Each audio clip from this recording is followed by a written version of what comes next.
Hello, all of you, and welcome to the first class of motion.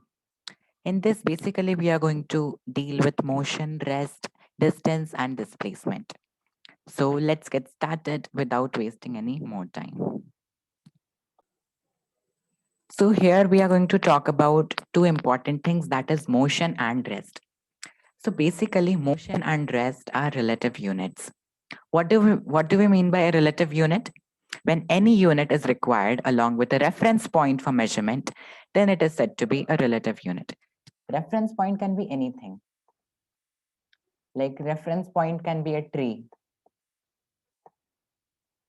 Reference point can be a stone. Reference point can be anything from which we take the reference for the motion or rest. Now let's see the definitions of motion and rest to understand it in a better manner. Now let's try to understand motion. Now, when distance between object and reference point is changing with respect to time, then it is said to be in motion.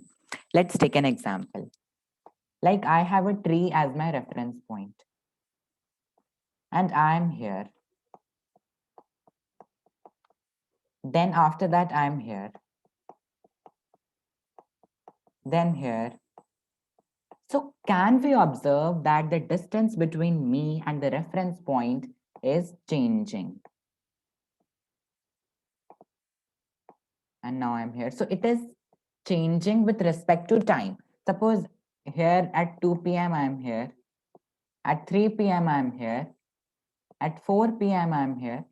So we can see that the distance between me and the reference point, which is the tree. Tree is my reference point. Keep in mind. This distance is changing with respect to that time. Like at 2 p.m. I was here. At 3 p.m. I was here. At 4 p.m. I was here. That means I am in motion. I can say that I am in motion because my distance is changing with reference to time and with reference to the reference point. We all can understand that. Okay, that's why it is said that this boy is in motion. And in the same manner, we can talk about the rest condition as well. Suppose this is the tree. Let's say this is a tree, and here I am here. So at 2 p.m. I was here.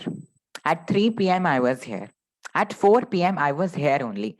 That means I can observe that between the reference point, which is a tree, this tree is my reference point. Just remember reference point. I'm explaining reference point also. The distance is not changing between me and the reference point. If we just focus upon this diagram, at 2 p.m. I was here. At 3 p.m. also I was here. And at 4 p.m. also I was at the same place.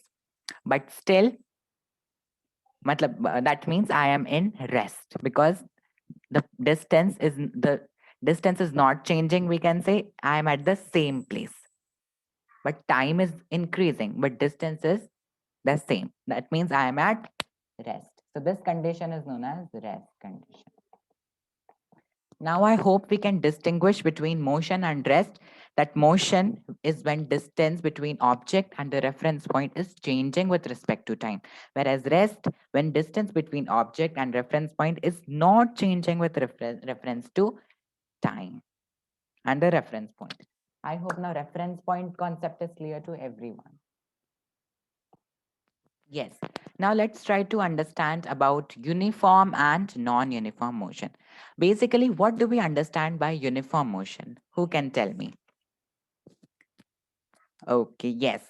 Basically, uniform motion is when equal distances are covered in equal interval of time and the speed remains constant. The speed remains constant.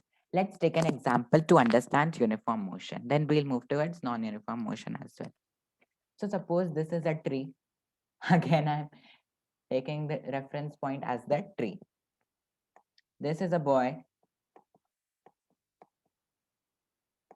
Then it changes, he changes his position like this.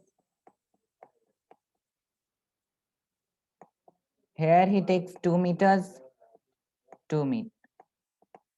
That means he's at 4 meters now. right? Earlier, then first he was closer to the tree, then he went 2 meters distance, and then again 2 meters, that is equals to 4 meters. Then what can we say as well as in 1 second he he could walk for 2 meters, and another second, that means in 2 seconds he walked 4 meters. So what can we say if we divide both the values? Then here also we're going to get 2, here also we're going to get 2. That means we are able to understand that the speed is constant. Okay, 2 meter per second, 2 meter per second. We'll discuss about speed and velocity in detail, so don't worry about that at all. Okay, so we can say he covered 2 meter in the first second and another 2 meter in the another 1 second. That means the speed remains constant. So that is known as uniform motion. When equal distances are covered in equal interval of time, like in 1 second he was covering 2 meters, then in 2 seconds 4 meters, then 3 seconds 6 meters, then 4 seconds 8 meters, so on, the speed is going to remain constant. Now let's take an example of uniform motion. Suppose this is a tree. First he's taking this boy waits uh, 2 meter in 1 second, and then 3 meter in 2 seconds. Now we can see that the speed is not constant. Here it is 2 meter per second, but here it is 1.5 meter per second. That means we can say speed is not constant. So the definition of non-uniform motion is going to be when unequal distances are covered in equal interval of time, or equal distances are covered in unequal interval of time, then it is said to be non-uniform motion. Then it is said to be non-uniform motion, like this boy is covering. Time can be different or the distance can be different. It is not going to be uniform. And basically, in our real life, we always experience non uniform motion. It is very difficult to observe a uniform motion. So, we have discussed about motion and rest, uniform, non uniform. In the next class, we are going to discuss about distance and displacement. So, stay tuned. And bye bye.